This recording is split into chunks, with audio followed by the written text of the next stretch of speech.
The music you just heard is your invitation to settle in and prepare for our worship service.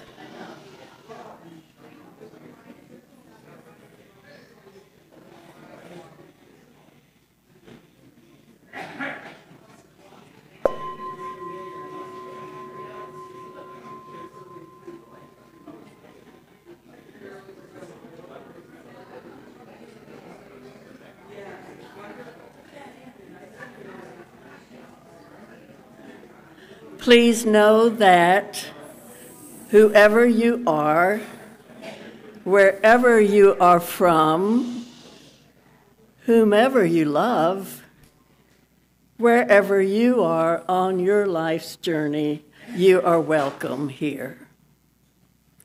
Good morning. Welcome to San Gabriel Unitarian Universalist Fellowship. Whether you are here in the sanctuary or you are watching at home, whether you are with us for the first time or the 1,000th, we are glad you are here. My name is Billy Adams. My pronouns are she, her, and I'm honored to serve as your lay leader today. I'm a trustee on the board this year, and I'm also team leader for the Habitat team, which works to support biodiversity on this plot of land which is in our fellowship's care. San Gabriel is a member congregation of the Unitarian Universalist Association.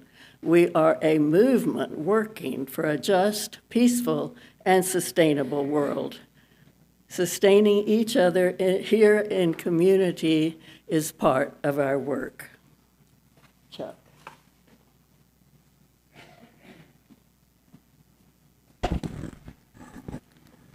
Good morning.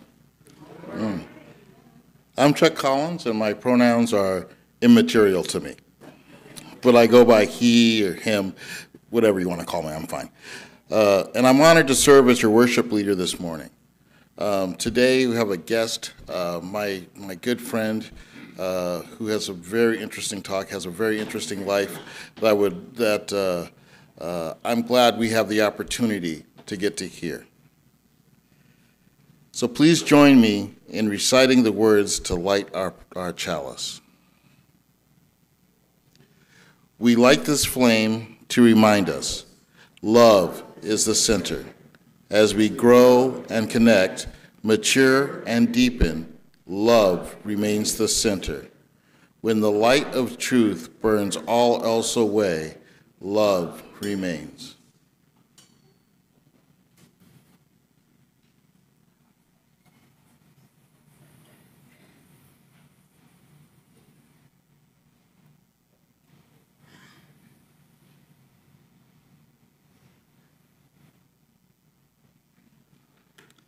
So let us greet this day in song. Our opening hymn is, I Wish I Knew How It Feels to Be Free.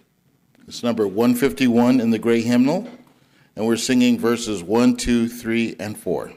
The lyrics will be projected, and please rise in body and spirit as you are able.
I think more of us need to show up for choir practice.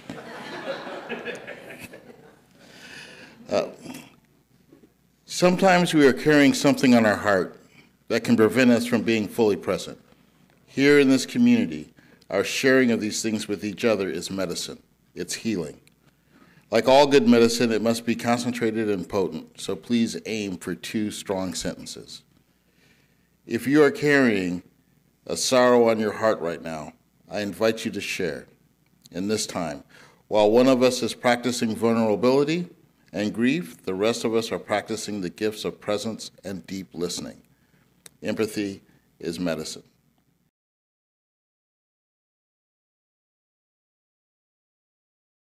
So now I'd like to get to the story, which I have on my phone, so I'm not just scrolling the internet. Okay. So this is a story that I would tell my kids and my grandchildren. It's one of my favorite stories by one of my favorite authors, Theodore Geisel, or better known as Dr. Seuss. Now the star-belly sneetches had bellies with stars. The plain-belly sneetches had none upon theirs. Those stars weren't so big, they were really so small, you might think that such a thing wouldn't matter at all. But because they had stars, all the star-belly sneetches would brag, "We are the best kind of sneetches on the beaches." With their snoots in the air, they would sniff and they'd snort, "We'll have nothing to do with the plain-belly sort." And whenever they met some, when they were out walking, they'd hike right past them without even talking. When the star-bellied children went out to play ball, could a plain belly get in the game? No, not at all. You could only play if your bellies had stars, and the plain-bellied children had none upon theirs. When the star-belly sneetches had Frankfurter roast, or picnics or parties or marshmallow toast, they never invited the plain-belly sneetches. They left them out cold in the dark on the beaches. They kept them away, never let them come near. And that's how they treated them, year after year. Then one day, it seems, while the plain-belly sneetches were moping and doping alone on the beaches, just sitting there wishing their bellies had stars, a stranger zipped up in the strangest of cars. "My friends," he announced with a voice clear and clean, "my name is Sylvester McMonkey McBean, and I've heard all your troubles. I heard you're unhappy, but I can fix that. I'm the fix-em-up chappy. I come here to help you. I have what you need, and my prices are low, and my work at great speed, and my work is 100% guaranteed." Then quickly, Sylvester McMonkey McBean put together a very peculiar machine. And he said, "You want stars like the star-belly sneetch? Well, my friends, you can have them for $3 each. Just pay me your money and hop right aboard." So they clambered inside, and the big machine roared. It clonked, and it bonked, and it jerked, and it burked, and it bopped them about. But the thing really worked. When the plain-belly sneetches popped out, they had stars. They actually did. They had stars upon theirs. When they yelled at the ones who had stars from the start, "We're exactly like you. You can't tell us apart. We're all just the same now, you snooty old smarties, and we now can go to your Frankfurter parties." "Good grief," groaned the ones who had stars at the first. "We are still the best sneetches, and they are the worst. But how in the world will we know?" They all frowned. Which kind is what, or the other way around?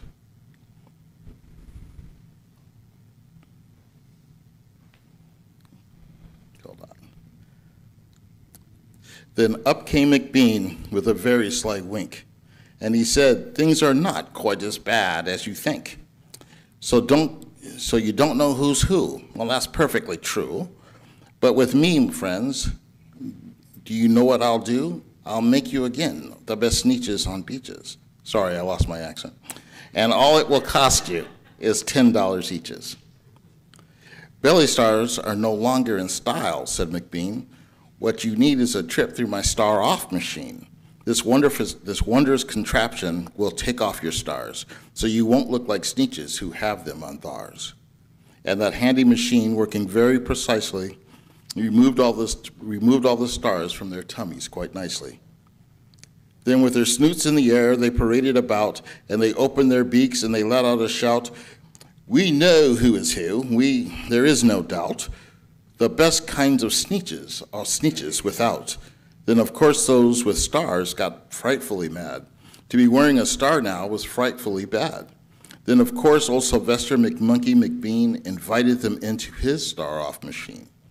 Then of course from then on, as you probably guessed, things got into a terrible mess. All the rest of that day, on those wild screaming beaches, the fix-it-up chappie kept fixing up sneetches. Off again, on again, in again, out again. Through the machines they raced round and about again. Changing their stars every minute or two, they kept paying money. They kept running through, until neither the plane nor the starbelly sneetches knew whether this one was that one, or that one was this one, or which one was what one, or what one was who. Then at last, when every last cent of their money was spent, the fix-it-up chappie packed up, and he went. And he laughed as he drove his car up the beach. "They'll never learn. No, you can't teach a sneetch." But McBean was quite wrong, I'm quite happy to say. The sneetches got really quite smart that day. They decided that sneetches are sneetches, and no kind of sneetch is the best on the beaches.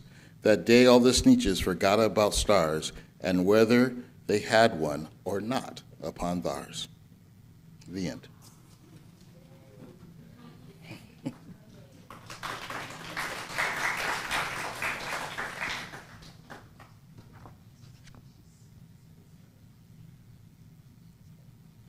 Okay. Do we have any children today? No? Okay. So we won't sing them out. And now I'd like to present Mel Maas and Laura Villa, who will perform "I Dreamed a Dream."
Slept a summer by my side.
So by way of introduction, Dr. Msengi has provided us a video for us to share.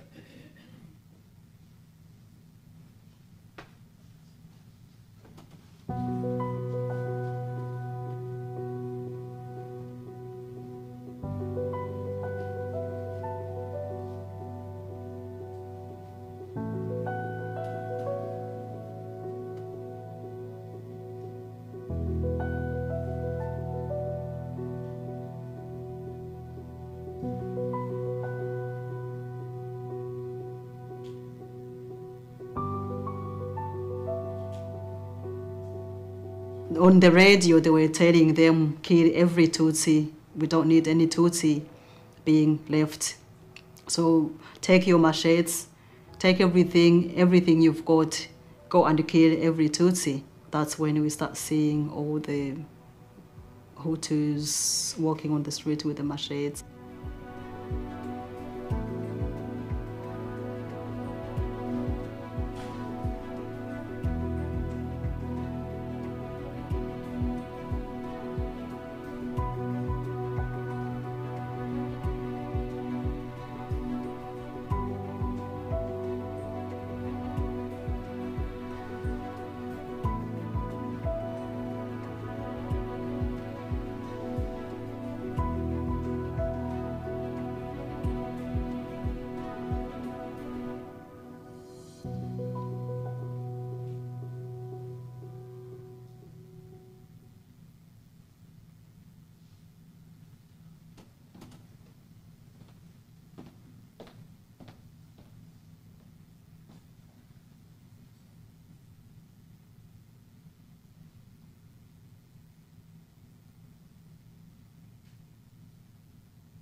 Good morning.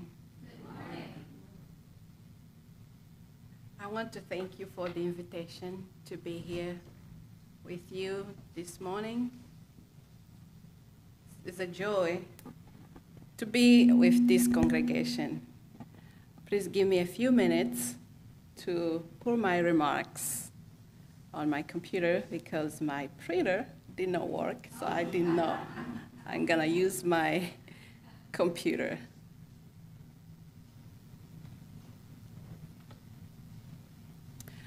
The topic of my talk today is finding peace and building resilience in turbulent times. I believe the majority of people in the world are longing for peace and serenity. Today, I don't suggest that I have a global solution to peace. But what I want to share with this congregation today is my own story, my journey of healing, my journey of building resilience, and my personal journey of finding and seeking peace in a violent world. I'm also hoping that what we have shared today will connect with you, either personally or collectively, as seekers of personal growth and social justice, and I'm hoping that it aligns with your mission of this congregation of creating a loving and peaceful community. Earlier on, we had the time to share sorrows, and I thank you for sharing. But I want to speak directly to anybody who did not share. I want to say sorry for if you have endured any man-made violence or anything that has been caused suffering. I want to say I'm sorry for what you have endured, but I'm also extremely grateful for your resilience and for your presence here today. As we just saw in this short video, in 1994, my native country of Rwanda experienced one of the worst and the fastest genocide in human history. This event happened just a few months after I graduated from secondary school. We had just a party, celebrated. I had many dreams, like many of you when you were young or when you are now. Many dreams, many hopes. But after a few months leaving my secondary school, coming home, political instability erupted throughout the nation. I had zero control of what was happening to me or around me. I recall one day, an evening, we were in our home in Rwanda, preparing a meal. And I heard this loud voice on our door. It was a friend coming to warn us that we shall be killed if we don't leave immediately.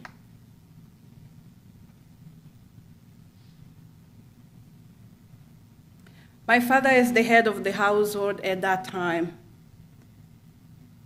Not knowing who and where we can go hide and who to whom we can trust, he asked every member of the family to leave and go find a place of refuge. I want to ask you a question now. If there was some sort of an attack, God forbid, on this building right now, and you had to leave with only what you have, what would you take with you, and how long what you have on will keep you safe?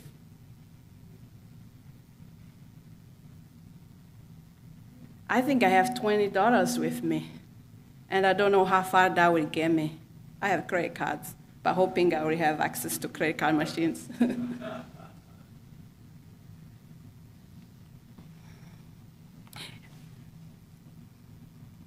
And I also want you to put in perspective 1 million people who were killed in 100 days.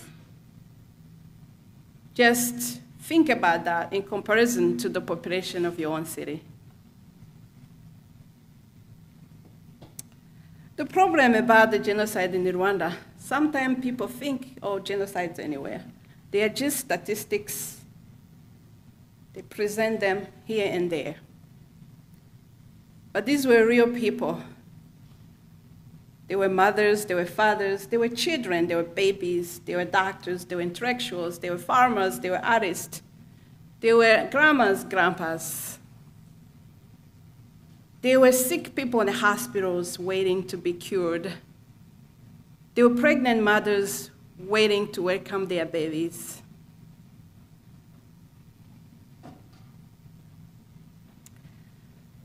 For me, that day, this event sent me in hiding, forcing me to run from one place to another. There was a time I wasn't sure whether I should turn right, left, north, or south. We're dealing with a population that have overwhelmed us. Majority of the population hunting to kill you. Darkness crushed my chest, forcing my breath from my lungs as I cried to God to exercise his mighty power. I was hoping that the mighty hand of God will find a way to get me out of this place safe. But as I continued to run and seek for a place of safety, I had doubts about where is my God and he's mighty. I don't know about you, but I began to argue with him. But I could not argue in a loud voice, because if they heard me, they would kill me. I had to argue quietly. I don't know if that's an argument. When I fled my home, I managed to carry these 2 items. This is my personal Bible written in my native language of Kinyarwanda. And this is my hymnal. Because When there was nobody to give me hope or console me, I leaned on what I've learned as a young kid, that God loved me. And I clinged on that hope that even when things are getting bad, I could call upon that name and I will find peace. So the Word of God became my anchor, and the songs became my solace. But I remember one day when it was becoming so hard to keep hiding. And I was placed in an open area. Easily these people could find me and end my life. That's when I made a promise to God. I said, I don't know if I will make it, but if I do, there's one thing I want to say. I will share this story with the world. Thankfully, 3 months after this ordeal, after living in isolation and fear, I finally emerged from my last place of hiding, and I was safe and sound.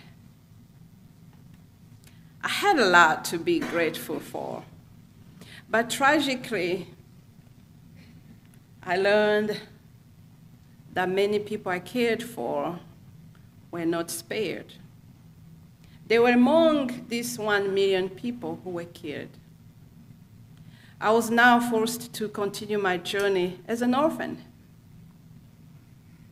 with our love, with the presence and guidance of the most important people in my life. Once a beloved daughter, now I was a motherless, I was a fatherless, I was homeless, because they even destroyed my home. I was a voiceless, friendless, and penniless.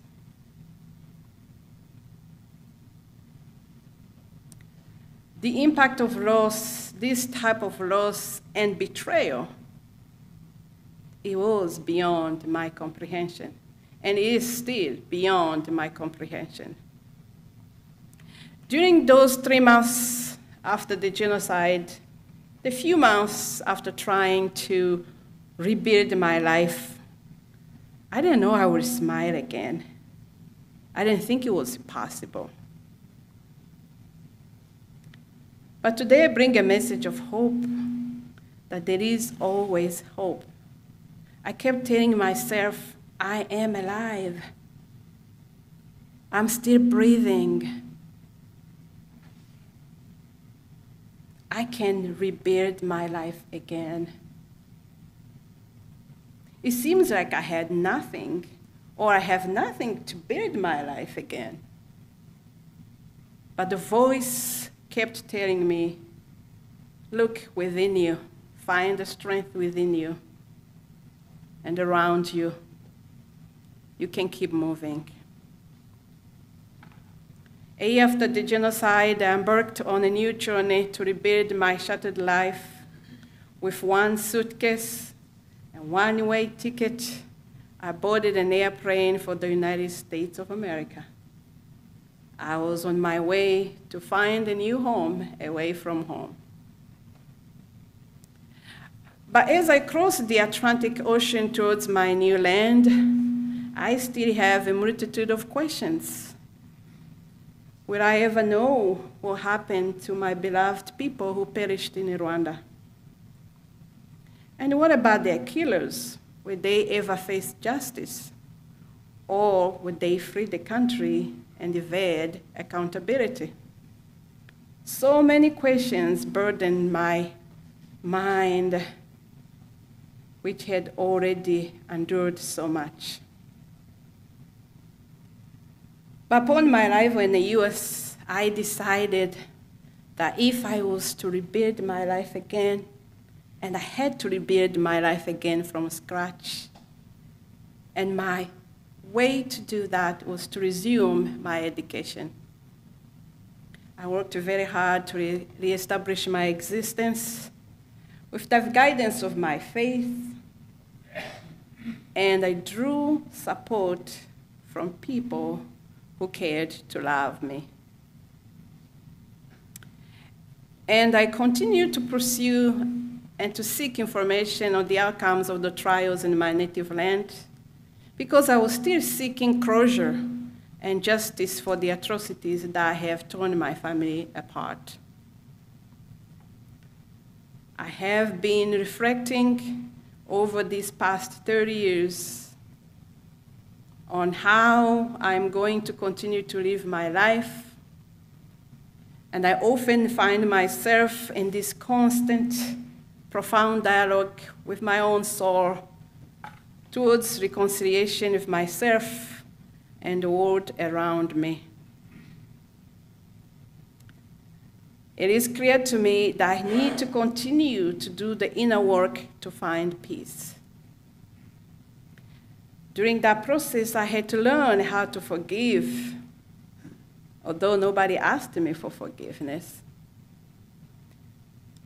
I did that work, inner work that needed, because for me, I needed to be free. And I believe that hate had no purpose, and that freedom was only a poison and slow killer. After doing the work needed, I wanted to fulfill the promise I made 30 years back, and I wrote my book, Spared. And in that book, I talk about my journey, and I provide the road to resilience in the best way I can. In conclusion, my friends, I want to be honest with you and tell you that my journey to healing has been, and sometimes complicated, and has been filled with what I consider insurmountable obstacles. Common sense often told me to quit. Sometimes I felt like giving up and run. Despair sometimes told me not to try. Just give up. But there was another voice. There is always another voice. And to me, that voice was much stronger. It was much louder. It was much persistent. And it was full of love. It's love from the unseen hand of God. It's love from those who gave me a shoulder to cry on. It's love from those who lifted their voices in the prayers from thousands of miles away. And sometimes when love seemed distant, believe me, even the survivors of the most atrocious things, I found love from my own reservoir to give to others so we can keep going. So today I want to say and express my gratitude that as a university professor, I am grateful for the gifts God gave me to teach, to mentor, and continue to share a story of hope and empower others to fulfill their own success. My story is one of the many who highlight both the brutality of humankind, but also one of the many stories that show the extraordinary strength, compassion, and courage of our shared humanity. I still have one question that have persisted for 30 years. And that question is, for those who chose to directly or indirectly participate in these barbaric acts that ended millions of lives and that induced generations of trauma and suffering, I'm really curious, what do they gain? And I want to know, what kind of legacy do they hope to build? And my burning question, if I was to talk to them, was it worth the cost? Thank you so much.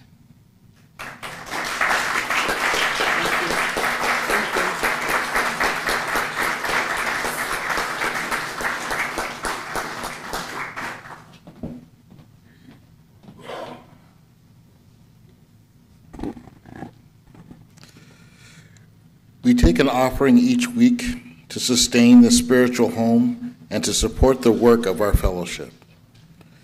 If you are visiting, we invite you to fill out a visitor card, which you'll find in the pocket in the seat in front of you, which you can put on the plate or return to the table in the back. For offertory music, we have "Let There Be Peace on Earth" by Cy Miller, performed by Joe Neschheim. The offering will now be gratefully received. Thank you.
So we've come to the Q&A portion of today.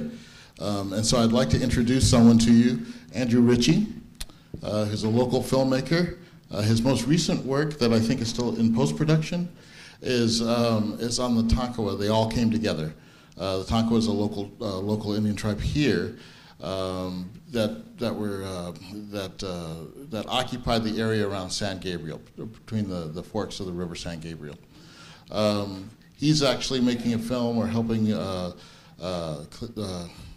let's say Clementine, helping Clementine make a movie about her life based on her book. And so they're in the process of doing that. I will say, as a plug, GTX Connect is helping them to get that together.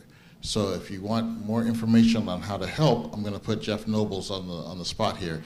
Go talk to Jeff, right? And he can tell you how you can help in this effort. So I'm going to start the Q&A real quickly. Clementine, can you tell me a little bit about the family that when you first came to America that you came to live with? Thank you. Yes, as the genocide was happening in Rwanda, several people were watching it on television. And there were families who said, we need to do something about it, but how can we make an impact? It's just too far away. But it's never too far away to make a change. So a family decided that they would just want to welcome one of the survivors and in their own homes, and that's how I came. You were in Iowa, right? Yes. Yeah. So I'm sorry that you were in Iowa. Yes. And then Andrew, can you talk a little bit about the film that you're in the process of making? Sure. So thank you, Chuck, and thank you all for having us out today. We are very much in the early stages of the film and putting things together, but we were actually, Clementine, introduced through friends in Oklahoma, and learned that we just lived a few miles apart, which was wonderful. And her story has touched me in many ways. I, though of not such severity, escaped violence in my childhood, and so much of her journey I felt very connected to. But in meeting Clementine and talking to her, she wants to go back home to Rwanda for the first time in 30 years and face that trauma and face the people who brought that pain to her. And that, for me, is a touching story, a journey that I also went through, but am continuing to go through as well. And so we're hoping together to put her story together in, in a film form, the most ubiquitous form of communication, so that we can share her journey with others, and hopefully others can learn to heal and be stronger through that. And so, yeah, as Chuck said, GTX is helping us, and we're grateful for that. Okay, so we're opening this Q&A session up to the group. Please raise your hands. Okay. Clementine, thank you for sharing your story. You're so very brave. Did any of your family survive that you know of? Yes. Mm-hmm. And I also wanted to follow up with that. Like, what is your new family now? What does your family look like now here in the U.S.? Yeah, I'm grateful. I had some siblings who survived, and I talk about it in the book. And I have a new family here, so thank you so much for that question. Yeah. Sorry? Oh, I'm married, and we have children, 5 children. So I have my own family, and my siblings, who also a brother and 2 sisters, they survived, and they're here in the U.S. with me. Thank you. Clementine, can I say a little bit more? Sure. One of her gorgeous, brilliant daughters, who's overcome some obstacles, physical obstacles in her life, was a recipient of this year's Georgetown Promise Scholarship. So some of you donate to that scholarship. And that was funded by Lou and I and some of the friends here and some of our friends in Sun City. So little did we know that we were going to continue a connection. Her name is Peace Msengi. You're welcome, darling. Anyone else? Yes.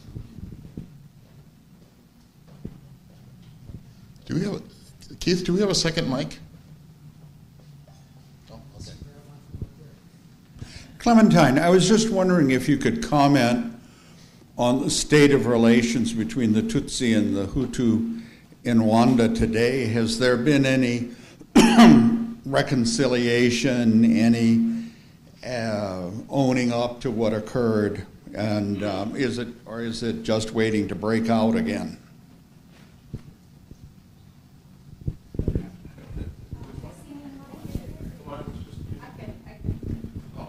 Oh, it's here. Our other scholarship. Okay. Our other technique. Is it plugged in? Testing? Can you hear me? No.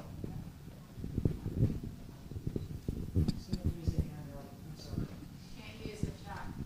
Sorry. Here, yeah.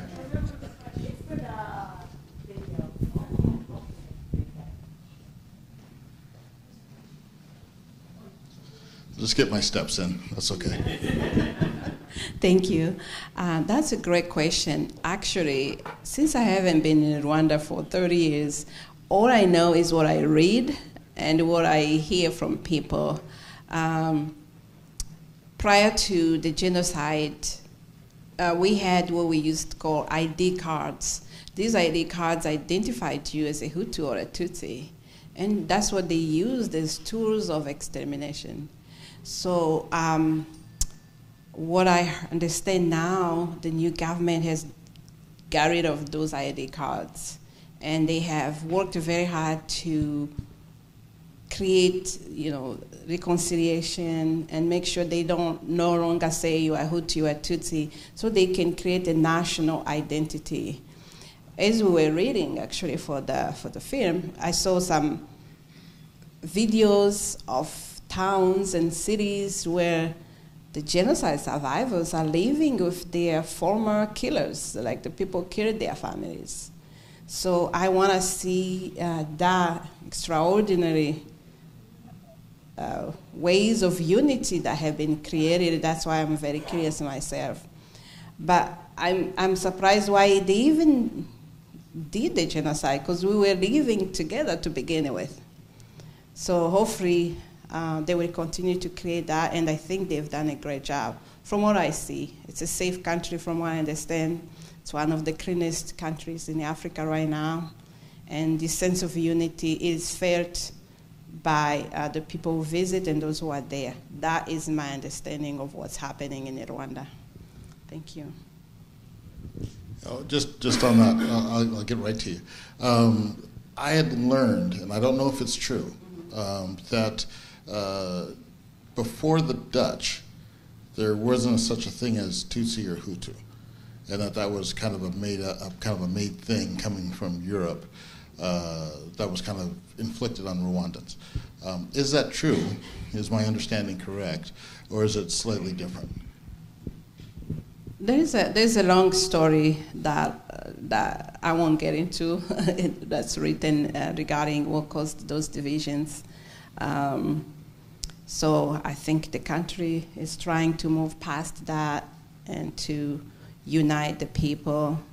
But yeah, there's a lot of history behind all those divisions and that happened. But to me, it still doesn't justify a neighbor to take a machete and cut people's heads off. I think there has to be some sort of irrational brainwashing that may have taken place through the leadership, those who controlled power and media at that time. So there's a lot of factors that are involved. But yeah, there is a history behind that. Thank you.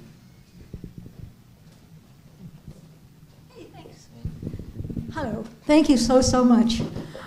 In an effort to be moving forward and to continue moving forward, has there been considerations of a memorial, of some kind of unifying public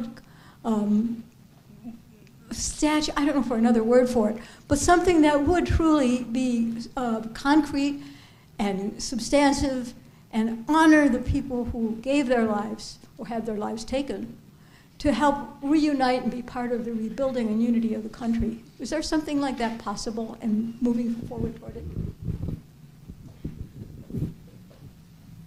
Thank you for the question. I believe every year there is what we call Kwibuka, remembrance.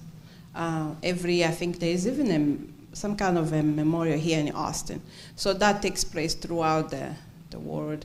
I think the UN has also declared a day to remember those who perished. There's a lot of museums. That's one of the things we hope to explore when we get there.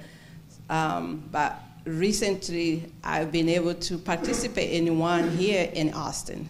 I've never been able to do that for 30 years. I did not have enough strength to do that. But I think I do now. I'm grown. I need to grow up, stop hiding in fear. So yeah, there is a lot of efforts that have been made towards that.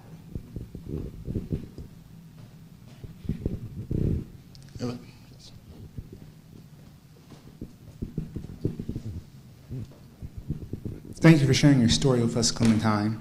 A question, before the violence happened, do you think it would be better to leave such a situation if you had the means, or try to stay and is it possible to fight such hatred, division? What, like, I don't know if there's just like an opinion. What do you think would be the best thing to do in such a situation? Thank you.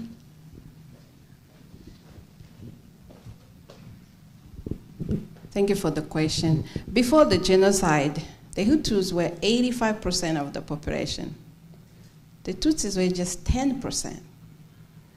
So growing up knowing a large segment of the population hates you, if I had my way, I would have been left, I would have been out. It would have been difficult to defeat such a large number of hateful people. But I want to be clear, not everybody was hateful. So among those who belong to the Hutu ethnic group, not all of them were bad. But they had the leadership, they had the power, they had the tools, and they used it successfully to eliminate almost everybody. So if I had my way, I would leave. But I didn't know. Most of us didn't know. It was a surprise. If we had a way to leave, we would probably have left. But there are people who did not leave because there are people who had to stand against such evil and end that kind of madness. So that's just me talking as Clementine. I didn't think I had any power to do anything. But there are people who fought for what is right, who fought to end it. And I believe that was a just cause. Okay, one last question. Clementine and Andrew will be in the back afterwards, so if you have any questions that we haven't got to or would like to make some comments, they will be here. Thank you. Hi, my name is Jessica. You know, I don't think there are many people that understand the kind of loss that you have endured in your family. Can you talk a little bit about healing and the grief and loss and where you are today? Because I know, having experienced great loss myself, not many people understand. And it's hard when you're here in America where everyone has everything. It must have been a big, difficult transition for you. And I'd like to hear where you are now with your healing. Thank you. I think healing is very individual, how people heal. I've met people who have just, they still not even, it's a thing of the past. And then the other people who are like still grieving, and the other people are crazy, and they run on the street, then they're crazy. So I think it's very individual, and there are many factors that can accelerate your healing or hinder it. To me, I'm very, very grateful for the people who came and offered that support. But I had to do a lot of work on my own. And I also think there's quite a bit of the pre-existing factors prior to that tragedy that had to be impactful in my own healing journey. And it is continuing. I'm hoping this trip will also continue to impact my own healing.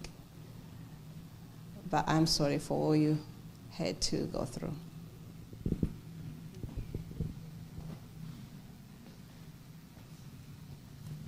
If you have other questions, we'll be here to bring that. Some of the questions about Wanda, we're going to find out when we go. You still need the mic? No?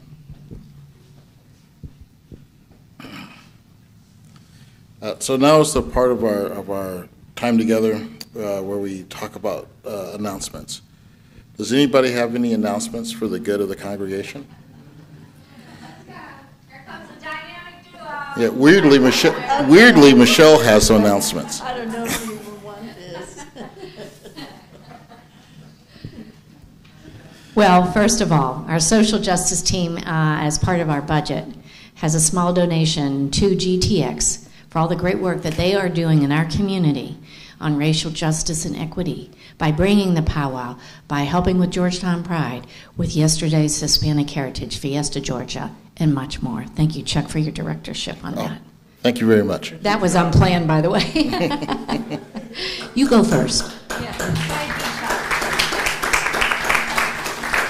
In response to our congregation being asked by the Texas UU Justice Ministry to help with the Reclaim the Vote, which is an effort to get folks out to vote in the upcoming election, particularly those who have been registered to vote but haven't shown up in recent elections. And part of that system of encouraging that was to ask congregations if we would to write postcards. They had a mailing list of all of the voters who are registered who haven't been voting.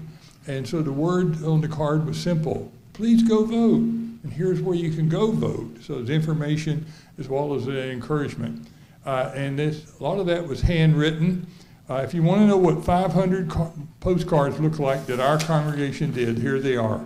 And we're mailing those this week.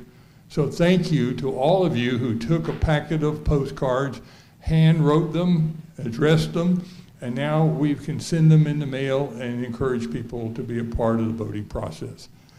So, no, you hold the basket. Secondly, I'm the convener for the facilities team here at this congregation this year, and I received this morning this little hanger notice from the city.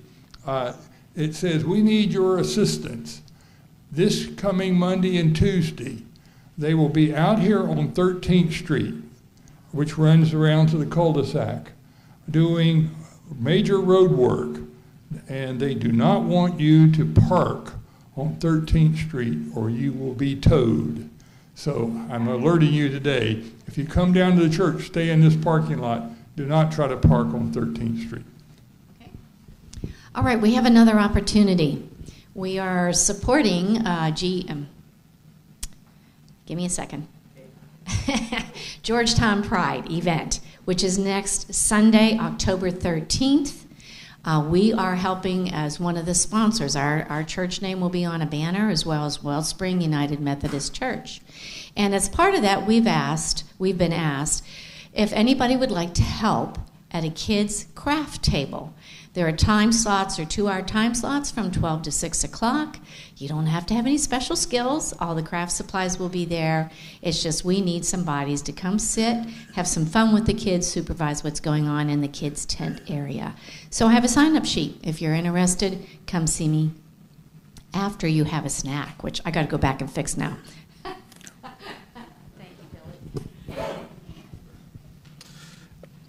Remember to check when you first came in. You were handed a little half sheet of paper that has other announcements for the community.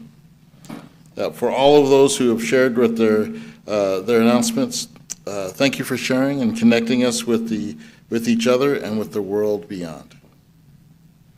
Now it's time to recognize any gratitudes that we may have. I can start since I have the mic.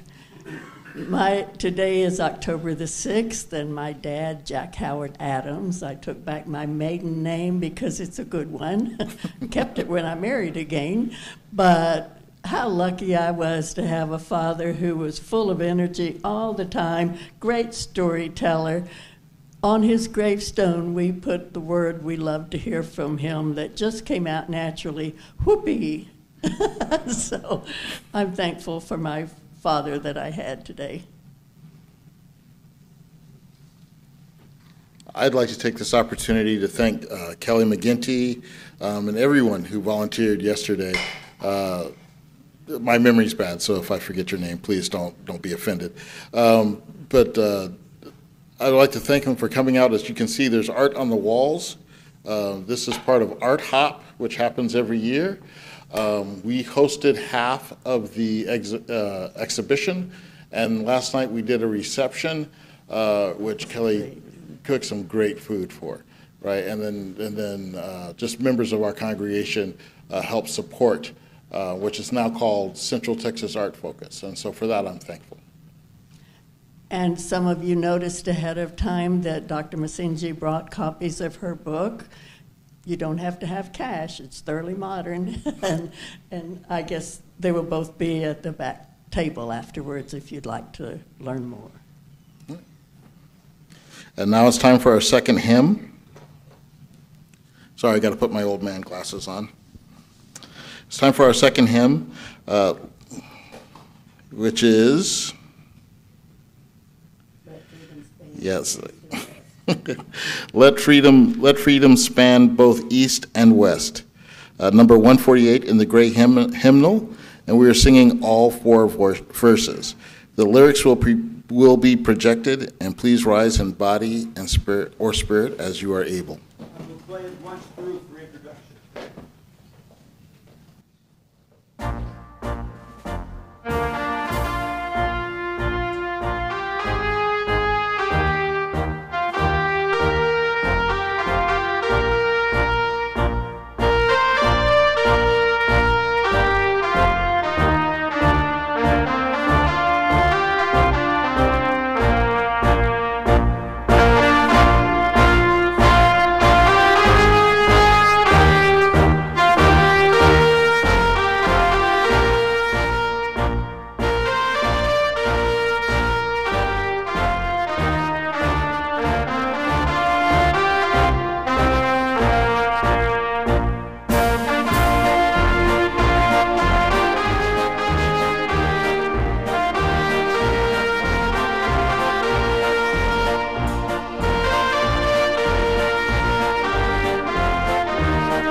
As we prepare to return to the world, we remind ourselves through our affirmation to carry our work from this place to every corner of our lives. Please join me in the call and response.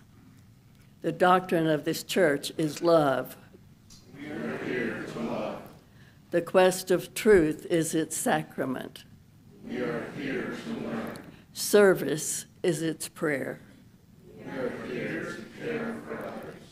To dwell together in peace. We are here to live in peace. To seek knowledge and freedom. We are here to honor our differences. To serve humanity in fellowship. We are all connected in spirit. To the end that all souls shall grow in harmony with the divine. We are here to grow. Thus do we covenant with each other. This we promise to do together.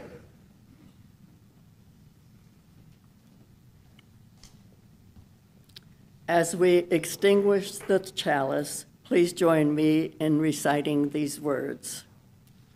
We extinguish this flame to remind us love is the center.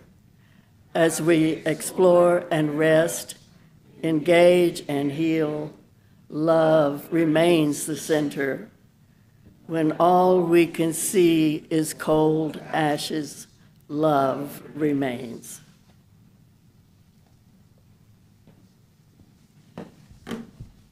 So in closing, since I'm the Eric of today, I will do the benediction.